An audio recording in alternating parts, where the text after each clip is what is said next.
Okay, hi everyone, welcome back. And in this video, we are going to check out JasmyCoin's price chart. And if you remember in the previous update, I believe we were somewhere around these areas, and I was saying, sure, this can be like a 1, 2, 3, 4, 5, but we want to see a move on the downside, and that has to be a slow and choppy move, and then we need to see a very strong 1, 2, 3, 4, 5 in order to continue this uptrend, and for me to be able to say with a bit more confidence that this series of 1-2s can be in play.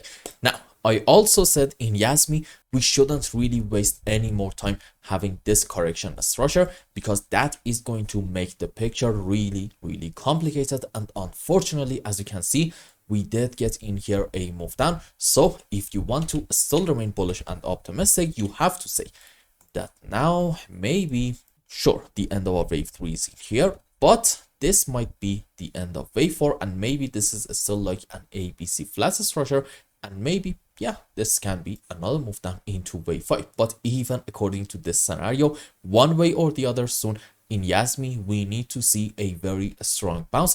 And since we are just wasting more and more time, I am now going to be a bit more careful in JasmyCoin and say, you know what, there is a good chance that this bullish scenario may not really play out. Now, what are our options at this point? Well, you see, if you want to say the bullish scenario is not happening, you cannot really ignore the fact that overall and on a higher degree, starting from the lowest low, we are still able to be 100% bullish. Why? Because I still think this can be a 1, 2, 3, 4, 5. It's just the fact that now we're going to say the end of wave 5 can be right around this area. And if I just go maybe on 30-minute chart, okay, sure. This is 5 wave up, but now it's going to be into a wave 1, ABC into wave 2, another 5 up into wave 3. And I have to somehow, I'm not really sure how, somehow find a correction in here into our wave 4. And this might be, yeah, okay, another move up into wave 5 in order for me to be able to say, you know what, we have completed an impulse starting from the lowest low, which by itself is a fantastic sign, suggesting probably in Yasmi the low is already in. But what is kind of a bearish sign? Well, what happens after a 5 wave up? You know the answer. Even if we are looking bullish and optimistic one way or the other, we are going to have a move down. And this is a key, you see, in a 1, 2, 3, 4, 5 wave impulsive structure, wave 2 is usually known to have a very deep and strong move on the downside. And if the low in Yasmi is already on, well, okay, what are we having? Impulse up into a wave 1. This move down, whatever the shape of it might be, if we are bullish, it's going to be a correction for wave 2, and then another move into wave 3, 4, 5. So don't blame me when I say in Yasmi, soon, one way or the other, we are going to have a move on the downside.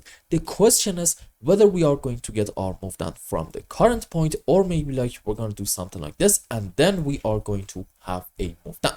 One way or the other, your focus should be on this move on the downside. And based on my experience, we shouldn't really chase the last leg up. And why does that matter? Because even if we get a move up, okay, that is going to be our final move. And at that point, I'm going to tell you, we have completed a 1, 2, 3, 4, 5. And once more, you know the deal. It is time for a move down. Now, let's go on maybe H1 time frame.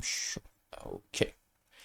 At the moment, in Yasmi, I need you to have your eyes on this important support area, which the lower band of it is about like 1.48 cents, and the higher band of it is somewhere around like 1.5 cents. Why is this so important? Because if we get a break of this thing, the next target in Yasmi might actually be all the way down here, somewhere around 1.1 to about like 1.2 cents area, meaning from here we can have maybe like a 20 to even 30% move on the downside. Also, here is another reason for why I think this region is so important. Let's go on a less busy chart, maybe from coins. Okay, so what is happening in indicators? As you can see, this is a high, the other one is a lower high, and this is a high on the live chart, the other one is a higher high. In other words, recently in this uptrend between the previous highs, we had a beautiful bearish divergence, and these are the lines for it, which by itself is not an optimistic sign, suggesting our move up either has already came to an end or maybe it is going to come to an end soon.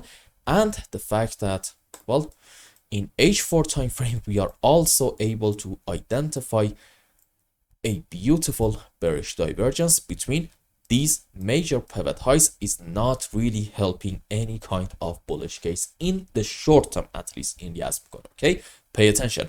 Overall, I still believe this is an impulse and there's a good chance the low is already in, but since we haven't really broken the divergence lines, I'm gonna say these are actually going to work and send the price down. And if you want to be bearish with a bit more confidence, your eyes should be on that very important support area between, I believe it was like 1.4.5 to about 1.5.5 cents. And here is my final reason for why we need to be just a little bit careful in Yasmi. You see, when we were writing here, I was calling for a move on the upside in order to be optimistic with more confidence. Why was that? Well, I was kind of thinking about the potential of having in here a bit of a bearish head and shoulder structure, which is really not that good. And what is happening right now? You might say we have confirmed this head and shoulder is happening, but I would like to push back a little bit on that one. And I'm gonna say what we need to see in H4 time frame especially is a move down in order to go under the line. So far so good, but then a pullback and followed by that a continuation of our move down in order to take this low. And so far, because we're not really having that yet, I'm going to say maybe, and hopefully this head and shoulder is not going to get confirmed, because if it is, well, okay, what's the target for it? First things first, you need to put your chart on regular scale and then measure the height of your pattern from this point to about here and put it at your breaking point. And okay, where does that get us? About like 1.1.5 cents JasmyCoin, which I think it was at the same time around the next important support, absolutely all the way down here about 1.1.5 to about 1.2.5 cents. So you see, all signs do kind of point out to this possibility that if we get a break of this level, our move down is going to continue for another 30 to 40%. As long as we are staying above it, I think we can remain a bit optimistic. But one way or the other, if we are bullish, we need to see a bounce coming in any time by now. We are wasting way too much time in Yasmi. So I hope I explained everything well and you understood what is going on in JasmyCoin's chart. Anyway, if you found any value in my content, I would really appreciate if you like this video and consider subscribing to my channel and follow me on Twitter. And if you want more, maybe you want a complete analysis for your own specific crypto, or maybe you want to learn some decent TA in order to be able to make good money in the markets, you can become a member and ask me anything you want. And until the next update, I hope you have a wonderful time with your family and loved ones. Goodbye.